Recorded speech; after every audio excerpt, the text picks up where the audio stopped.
Hello दोस्तों, philosophy optional में आपका स्वागत है। तो दोस्तों, आज 25 दिसंबर है, तो आपको क्रिसमस की हार्दिक शुभकामनाएं। दोस्तों, अभी तक हम बुद्धिवादी दार्शनिक डेकार्ट, स्पिनोजा, लाइबनिज और अनुभववादी दार्शनिक लॉक, बर्कले और ह्यूम को पढ़ चुके थे। आज हम दोस्तों कांट, इमैनुअल कांट को पढ़ेंगे। ठीक है, तो दोस्तों आज हम कांट को पढ़ने से पहले जो अनुभववादी दार्शनिक है और जो बुद्धिवादी दार्शनिक है उनके बारे में थोड़ा सा डिस्कस करेंगे। ठीक है, क्योंकि दोस्तों कांट ने जो है अपनी समीक्षावाद नीति के तहत अनुभववाद और बुद्धिवाद की जो है समीक्षा की है।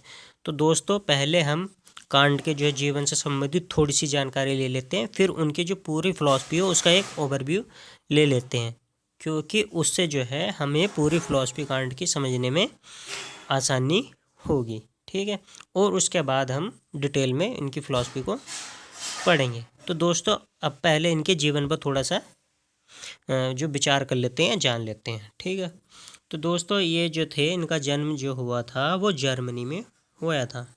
ठीक है, जनवरी में इनका जो है जन्म हुआ था और इनके जो है 11 भाई बहन थे और उनमें सबसे बड़े ये थे। तो दोस्तों इनकी जो पारिवारिक स्थिति थी, जो इनके जो है इकोनॉमिकली जो फैमिली थी वो इतनी ज़्यादा सशक्त नहीं थी, मतलब ये आर्थिक रूप से इतने संपन्न नहीं थे।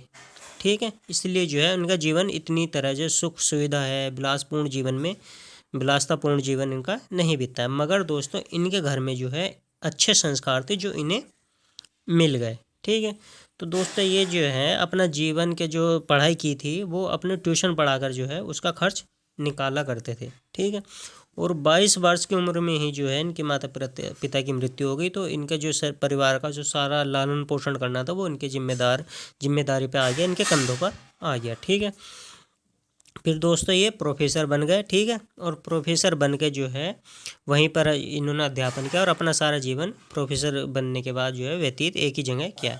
तो दोस्तों इनके बारे में क्या कहा जाता है कि इनका जीवन जो है बहुत व्यवस्थित था और नियमबद्ध था। ठीक है, लोग बाग इन्हें देखकर, इनके टाइम शेड्यूल को देखकर जो है अपनी घड़ी मिलाया करते थे। ठीक है दोस्तों, तो इसलिए जो इन्हें कहा जाता है कि भाई ये अपने पूरे जीवन के दौरान जो है 40 किलोमीटर से जो है दूर गए नहीं हैं। ठीक है, तो दोस्तों ये इन्होंने जो कई देशों का भ्रमण भी नहीं किया है और इधर उधर भी नहीं गए, मगर फिर भी इनकी जो फिलॉसफी है वो अपने आप में जो है एक परिवर्तनकारी फिलॉसफी थी। ठीक है, तो दोस्तों ये जो था इनके जीवन की कुछ महत्वपूर्ण बातें थी। अब हम जो इनकी मेन फिलॉसफी है उस पर बात करते हैं।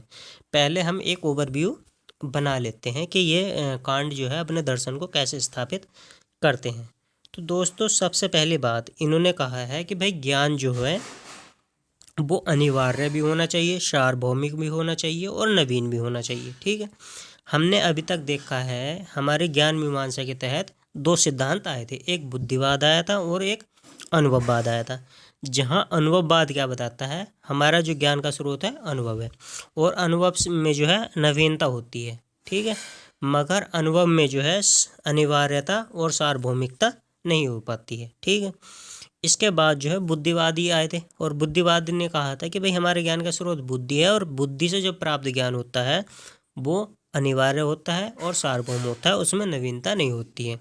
मगर कांट क्या कहते हैं, भाई हमारा ज्ञान जो अनिवार्य भी होना चाहिए, सार्वभौम भी होनी चाहिए और नवीन भी होना चाहिए। तो इस आधार पर इन्होंने जो है इन दोनों जो सिद्धांत है इन दोनों की समीक्षा की है, इसलिए इनका जो दर्शन समीक्षावाद या आलोचनात्मक दर्शन कहा जाता है। दोस्तों ये इनकी जो है अनुभववाद है बुद्धिवाद का खंडन ना करके केवल समीक्षा ही करते हैं। ठीक है, तो इन्होंने कहा कि भाई ज्ञान के निर्माण में बुद्धिवाद भी काम करेगा और अनुभववाद भी करेगा, इसलिए जो है ये क्या करते हैं, दोनों को मिलाकर अपने ज्ञान के जो है मीमांसा देते हैं। ठीक है, फिर दोस्तों ज्ञान मीमांसा के बाद ये बताते हैं ज्ञान हमारा कैसे बनता है। ठीक है, कैसे बनता है ये बताते हैं कि भाई हमें जो है ज्ञान की सामग्री जो मिलती है वो अनुभव से मिलती है। ठीक है, और हमारा जो ज्ञान का निर्माण होता है वो बुद्धि से होता है। तो इस आधार पर ये जो है ज्ञान में बुद्धि और अनुभव दोनों का सम्मिश्रण करते हैं, दोनों की जो है मदद से जो है ज्ञान हमारा बनता है। ठीक है दोस्तों। फिर इन्होंने कहा कि भाई हमारा जो देश काल जो होता है, स्पेस एंड टाइम, वो हमसे अनुभव निरपेक्ष होता है, मतलब हमसे स्वतंत्र होता है। ठीक है। अनुभव क्या काम करता है, बाह्य पदार्थ से बाह्य जगत से संवेदना लेगा, फिर बुद्धि में दो खाचे हैं, देश और काल, वहाँ से जो है उसका टैग लगेगा देश काल का, और फिर बुद्धि की जो कोटियाँ हैं, इन्होंने कैटेगरी बताई है, वहाँ से होकर हमारा ज्ञान बनता है। ठीक है। फिर इन्होंने जो है बताया कि हमारा जो ज्ञान है वो हमारे बुद्धि तक ही सीमित है, जो हमें बुद्धि ज्ञान जो देगी वही जो है हमारे लिए इम्पोर्टेंट है, बाकी जो हमारे लिए अज्ञेय है, मतलब उसे हम जान नहीं सकते। फिर दोस्तों इन्होंने जो है दो सिद्धांत दिए हैं, न्यूमिना और फिनोमिना। फिनोमिना के तहत जो है ये व्यवहारिक जगत की बात करते हैं, और न्यूमिना के तहत जो है ये जो ट्रांसेंडेंटल वर्ड है, जैसे आत्मा हो गया है, जगत हो गया है, ईश्वर हो गया है, उसकी बात ये करते हैं। ठीक है। तो दोस्तों ये इनकी जो है पूरी फिलॉसफी का ओवरव्यू था। अब हम डिटेल में इनकी फिलॉसफी पर विचार करते हैं। ठीक है। तो दोस्तों इन्होंने कहा है कि भाई हम पहले बता चुके इनका जो है ज्ञान मीमांसा सिद्धांत समीक्षात्मक या आलोचनात्मक दर्शन कहलाया जाता है, क्योंकि ये दोनों सिद्धांतों बुद्धिवाद और अनुभववाद की समीक्षा कहते हैं। तो दोस्तों सबसे पहली बात है, इनके हिसाब से ज्ञान क्या होना चाहिए, अनिवार्य होना चाहिए, सार्वभौम होना चाहिए और नवीन होना चाहिए। ठीक है दोस्तों। फिर हमने देखा कि भाई हम अभी तक जो हमने ज्ञान मीमांसा के तहत दो सिद्धांत पढ़े, अनुभववाद और बुद्धिवाद। अनुभववाद क्या बताता है कि हमारा जो ज्ञान है वो हमारे अनुभव पर निर्भर करता है, और अनुभव में हमेशा जो है नई नई जो है अनुभव हमें संवेदना मिलती है, अनुभव मिलता है, इसलिए जो है इसमें नवीनता होती है। जैसे कि कोई रोड जो है किसी को ज़्यादा ठंडी लगेगी छूने पर, और किसी को जो है इतनी ज़्यादा ठंडी नहीं लगने की, गर्म लगेगी, मतलब इसमें नवीनता होती है। ठीक है। तो दोस्तों इनका मानना, अनुभववाद का मानना है कि भाई हमारा जो मन है वो कोरे कागज़ के समान होता है, बिल्कुल खाली होता है। अनुभव से ही जो है हमारे ज्ञान में जो है हमारे मस्तिष्क में ज्ञान आता है। ठीक है। हमारे जो जन्मजात कोई ज्ञान नहीं होता है। ठीक है। तो इस आधार पर हमने देखा है दोस्तों, इन्होंने कहा कि भाई जिसका अनुभव उसी की सत्ता। अब हम बात करते हैं जो अनुभववादी दार्शनिक थे, ह्यूम। ठीक है। तो दोस्तों ह्यूम ने क्या कहा था, ह्यूम ने कहा था कि भाई जिसका अनुभव होगा उसी की सत्ता होगी, और जिसका अनुभव नहीं होगा उसकी सत्ता नहीं होगी। इस आधार पर ह्यूम ने क्या काम किया था, ह्यूम ने जो जड़ जगत के भी खंडन कर दिया था, क्योंकि उसका अनुभव नहीं हो पाता है। फिर उन्होंने आत्मा का भी खंडन कर दिया था, क्योंकि आत्मा का संस्कार नहीं मिलता है। फिर इन्होंने जो है ईश्वर की जो है सत्ता को भी असिद्ध कर दिया था। ठीक है। तो अनुभववाद क्या है, सबकी सत्ता को असिद्ध कर देता है, तो ये क्या कहाँ लेके जाता है, हमें संदेहवाद में लेके जाता है। ठीक है। तो कांट कहते हैं भाई इसमें नवीनता तो होती है, मगर ये क्या हमें संदेहवाद की ओर ले जाता है। ठीक है। सब चीज़ का अस्तित्व भी जो है अस्वीकार कर देता है। ठीक है। तो इसलिए स्केप्टिसिज्म भी कहते हैं। तो दोस्तों इसे भी कहते हैं कि भाई ये तो एकांगी है, वन साइडेड सिद्धांत है। ठीक है। क्योंकि ये संदेहवाद की ओर ले जाता है, ये मानता नहीं है कि भाई हमारे मन में जो है जन्मजात प्रत्यय होते हैं। कांट कहते हैं कि हाँ भाई हमारे मन में जो कुछ जन्मजात प्रत्यय होते हैं। तो इस आधार पर हम देखेंगे दोस्तों, तो इन्होंने जो है कांट के जो ज्ञान मीमांसा नवीनता को तो सिद्ध कर दिया, मगर सार्वभौमिकता और अनिवार्यता को खंडन कर दिया, क्योंकि उन्होंने कहा कि भाई ज्ञान जो है अनुभव सापेक्ष होता है, और अनुभव जो है हमेशा नवीन ज्ञान देता है, इसलिए जो है इनमें अनिवार्यता या सार्वभौमिकता नहीं हो पाती है। फिर दोस्तों हमने देखा जब यहाँ अनिवार्यता सार्वभौमिकता नहीं मिलती, तो फिर ये बुद्धिवाद की तरफ जाते हैं, उसकी समीक्षा करते हैं। तो बुद्धिवाद क्या कहता है दोस्तों, बुद्धिवाद कहता है कि हमारा ज्ञान का स्रोत क्या है, बुद्धि है, और बुद्धि में जो हमारे जो इनेट आइडिया होते हैं, जन्मजात प्रत्यय होते हैं, उसी से हमारा ज्ञान का निर्माण होता है। ठीक है। और इसमें क्या होती है दोस्तों, अनिवार्य होती है और सार्वभौमिकता होती है। जैसे कि इन्होंने बताया कि 2+2=4, ये मेरे हिसाब से भी 4 ही रहेगा। ब्रिटेन में जो लोग रह रहे हैं उनके लिए 4 रहेगा, न्यूजीलैंड में जो रह रहे हैं उनके लिए भी होगा, हॉलैंड में जो रह रहा है उनके लिए भी होगा, स्विट्जरलैंड में रह रहे हैं उनके लिए भी होगा। ठीक है।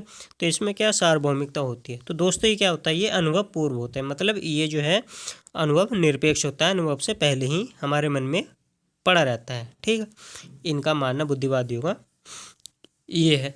ठीक है दोस्तों, ये क्या होते हैं, सहज वृत्ति, यानी कि जन्मजात होते हैं, इनेट होते हैं। तो दोस्तों इन्होंने कहा कि भाई ये जो है ये बुद्धिवाद वाला सिद्धांत है, ये क्या रूढ़िवाद की ओर ले जाता है, डॉगमेटिज्म की ओर ले जाता है। क्यों ले जाता है, क्योंकि भाई ये बात कहता है कि हमारा जो ज्ञान है पहले से ही फिक्स है, हमारे जो है मन में पहले से ही जो है ज्ञान पड़ा हुआ है। तो इससे क्या होगा, इससे ये होगा कि लोग बाग जो है ज्ञान की खोज में जो है प्रयास नहीं करेंगे, क्योंकि मानेंगे हमारे भाई हमारे बुद्धि में ही पूरा ज्ञान पड़ा हुआ, तो हमें ज्ञान खोजने की ज़रूरत है। ठीक है, तो इस वजह से ये रूढ़िवाद की ओर लेके जाता है। ठीक है, इसे डॉगमेटिज्म भी कहते हैं। तो ये दोस्तों ये भी जो है एकांगी सिद्धांत है, वन साइडेड प्रिंसिपल है। तो दोस्तों इन्होंने जो है कांट ने कहा कि भाई ज्ञान के निर्माण में जो है दोनों का जो है रोल होता है, अनुभव का भी होता है और बुद्धि का। अनुभववाद से हमें नवीनता मिलती है और बुद्धिवाद से हमें अनिवार्यता और सार्वभौमिकता होती है। ठीक है, इन्होंने कहा भाई ना तो केवल अनुभव से ज्ञान की प्राप्ति हो सकती है और ना ही केवल बुद्धि से अनुभव की प्राप्ति होती है। तो इसके लिए कुछ ये एग्जाम्पल भी देते हैं। ये कहते हैं कि जैसे भाई बुद्धि क्या है, बुद्धि हमारी लंगड़ी है बिना अनुभव के। मतलब अगर हमें अनुभव से सामग्री ही नहीं मिलेगी तो हमारी बुद्धि क्या ज्ञान बना ही नहीं सकती। फिर उन्होंने कहा भाई अनुभव अंधा है।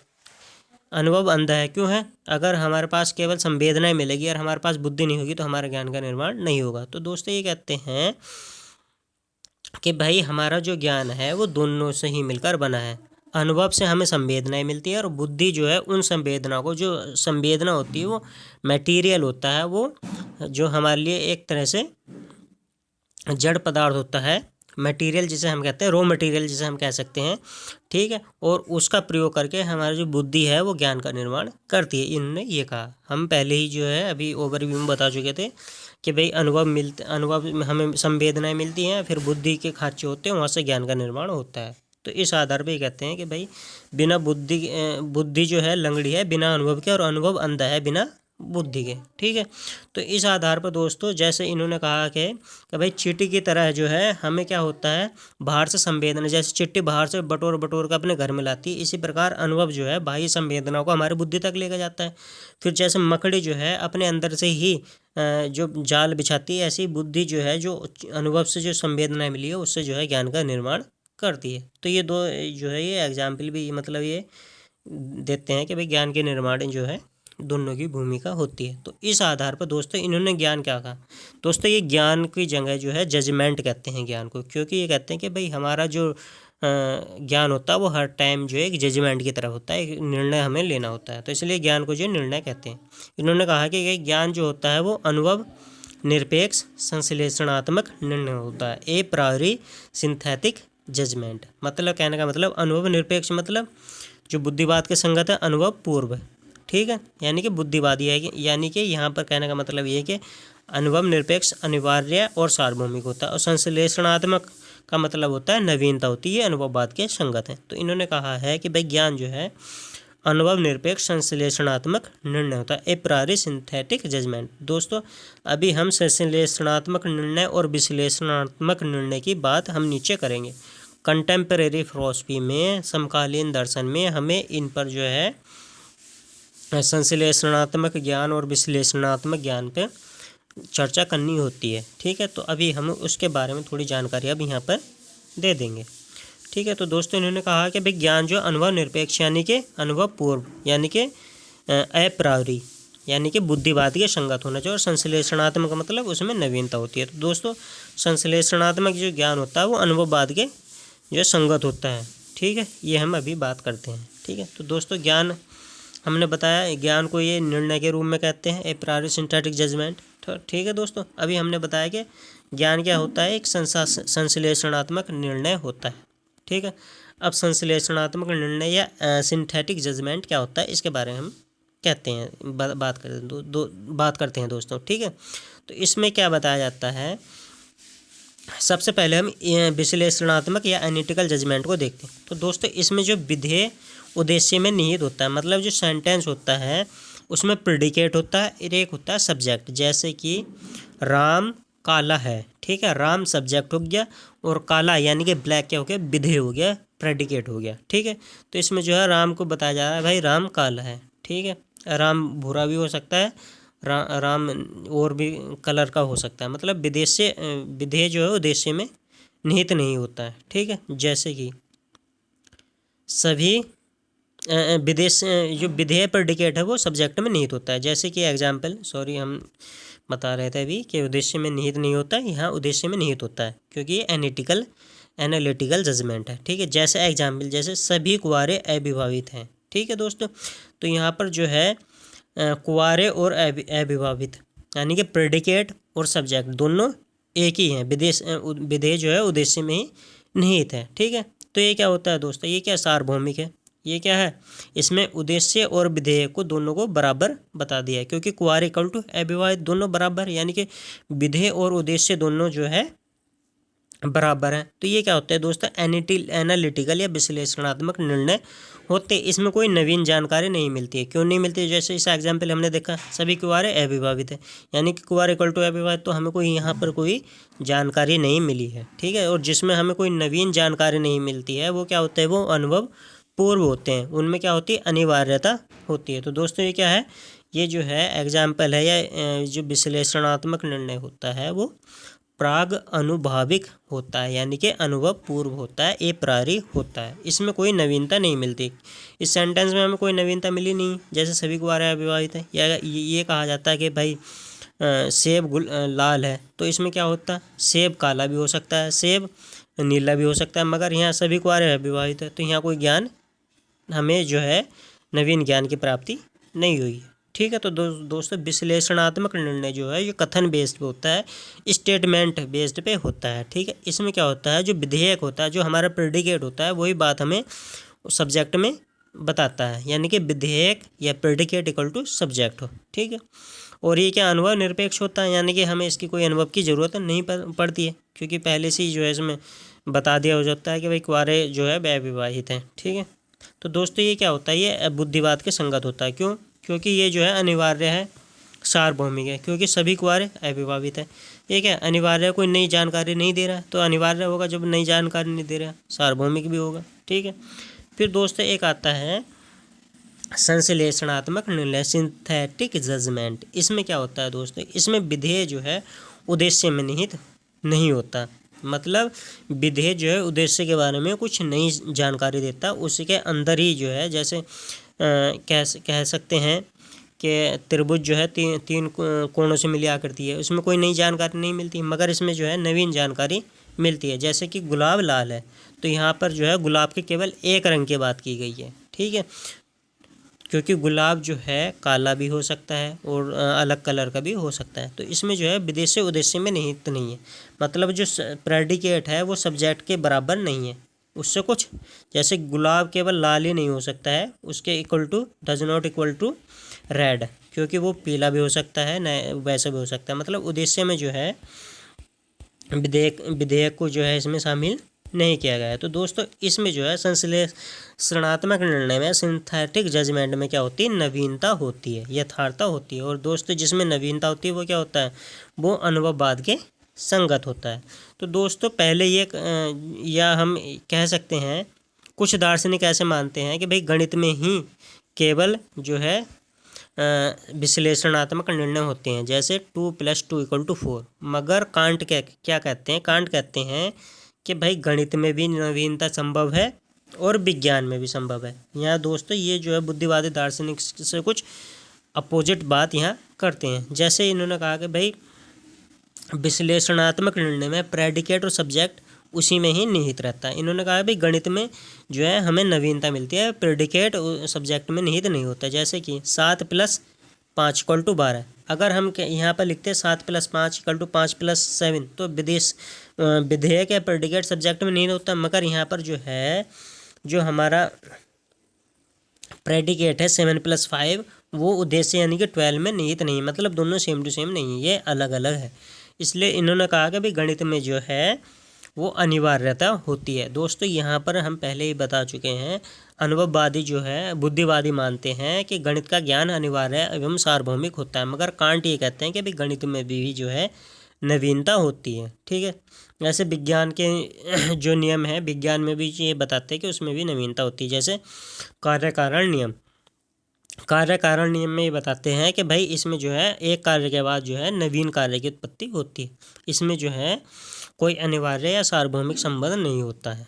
ठीक है, तो इस आधार पर दोस्तों ये जो है सिंथेटिक जजमेंट में नवीन ज्ञान की बात करते हैं, और विश्लेषणात्मक निर्णय में जो है हम कह सकते हैं अनिवार्य सार्वभौमिक ज्ञान की बात करते हैं, मगर ये जो है गणित और विज्ञान के ज्ञान को भी जो सिंथेटिक जजमेंट के रूप में इस्तेमाल करते हैं।